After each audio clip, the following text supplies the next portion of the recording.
Сәлем достар, бүгін сіздерге сникерс пирогының рецептісімен бөлісетін боламын. Ең алдымен бізге қажетті заттың барлығын дайындап аламыз. Ұнымыз, какаомыз, разрыхитель, жылы су және маргарин.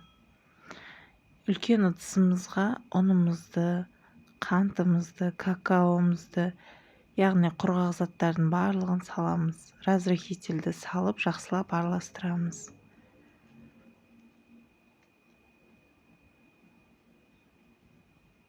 Достар, егер менің каналым сіздерге ұнаған болса, міндетті түрде пікір қалдырып, лайк басуды ұмытпаңыздар.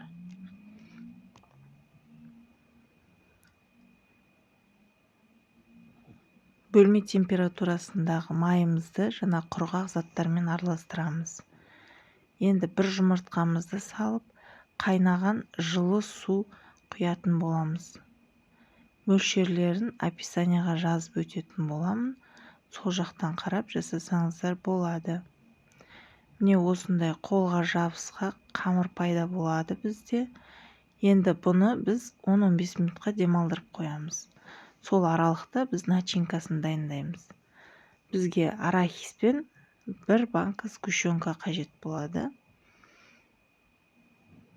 Мен сгущенканың варенка деген түрін қолдандым. Енді екі бөлікке бөліп аламыз. Бір бөлігі үлкен, екінші бөлігі кішілеу.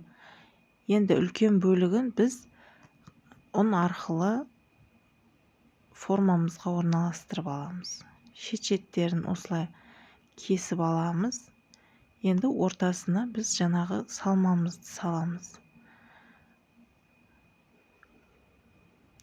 Бетін әрлеу өз еріктеріңізде, әсемдеп неше түрлі формада ойып жасасаңыздар болады. Немесе мен сияқты ұзыншалап кесіп жасасаңыздар да болады. Немесе теркадан өткізсек те болады. Ұнның көмегімен жаймайтын болсақ, бұл қолымызға жабысып, қиын жайылатын болады. Сондықтан ұнмен жайып алуымыз қажет. Шет-шеттері жаңағы ұнның ағы көрініп тұрады, бірақ ол ештен кетпейді.